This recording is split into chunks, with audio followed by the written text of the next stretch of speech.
Pittsburgh's best sports show is about to begin. Call us or tweet us. We've got things to talk about on the Ireland Contracting Nightly Sports Call. Thank you very much, Susan. Good evening, everyone, and welcome to another edition of the Ireland Contracting Nightly Sports Call right here on the Borders and Borders hotline. And we have plenty of topics to get into tonight. Bob Pompeani, flanked by the one and only Gene Collier here tonight. And we will begin with the Steelers because they went through Mike Tomlin's press conference. It's the first one of the year. New England is the first opponent of the year.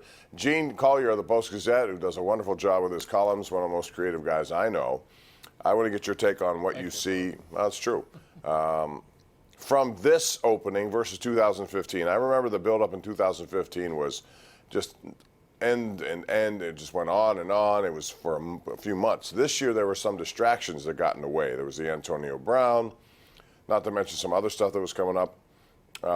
And so for the large part of the offseason, we weren't talking about the New England Patriots, even though people knew it was going to be the opener. Does that work for the Steelers' advantage, in your opinion? I don't think it's ever an advantage to play New England at New England, at least not in the last 20 years.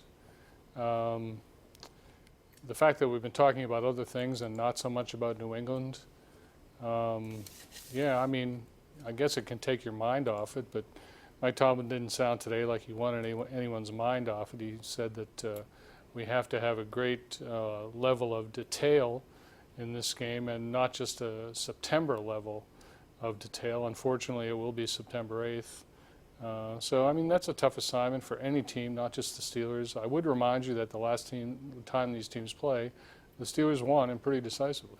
They did, and quite frankly, you could say it was 2 years in a row. They got robbed out of the Jesse James play, but both, as you mentioned, of those games were at Heinz Field. Correct. 5-0 is Tom Brady against the Steelers in Foxborough. 18 touchdowns, no interceptions.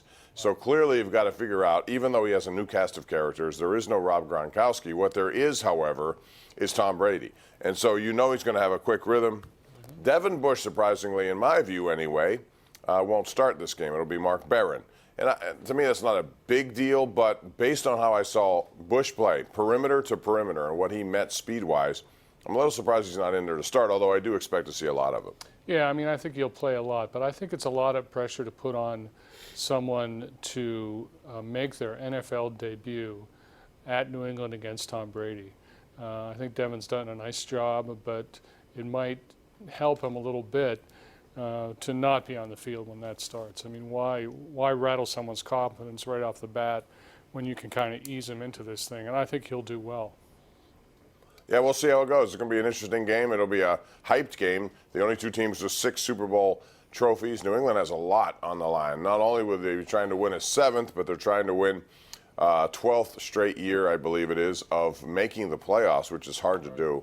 It's one of the longest streaks since I think the San Francisco 49ers. Yeah. More on that coming up. Gene, I want to also tell you about the Pirates tonight, not because at this point it matters. They're in last place. But Miami was in town. Yes, 9,000 attendance was announced. I was over there. It didn't look like a third of that. Well, the Marlins must have felt right at home. They averaged 9,000. It was actually a packed house for the Marlins, if you want to look at it that way. But what we saw was some bad fundamental baseball. 2 things stood out to me. Number one, we had Colin Moran at third, who all he had to do was touch a base runner heading to third on a ground ball. Would have been the third out. Instead, the guy went way out of the base pass. I thought he went out of the baseline. Apparently didn't, but he threw the ball to first, threw it away. They scored. Then, in the bottom of the 8th inning, the Pirates had a chance to win the game. I'm sorry, 9th inning, had a chance to win the game.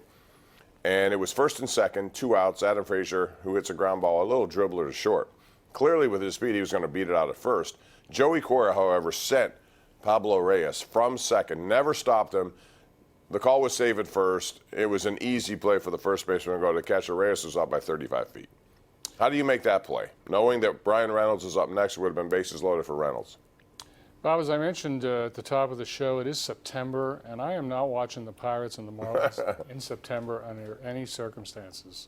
I watched Halloween 3, Season of the Witch, with Tom Atkins, who later would go on to star as the chief at the Pittsburgh Public Theater, as you know. In something written by Gene Collier. He was the lead in Halloween 3, Season of the Witch, the only film in the Halloween franchise without a Michael Myers character. How about that? Yeah. You learn new things here every night. Much All right, more we're going to take your interesting calls. than the Pirates and Marlins. There was also critical potential injury in that game for the Pirates tonight. We'll talk about it when we come back. This is the Ireland Contracting Nightly Sports Call on Pittsburgh CW.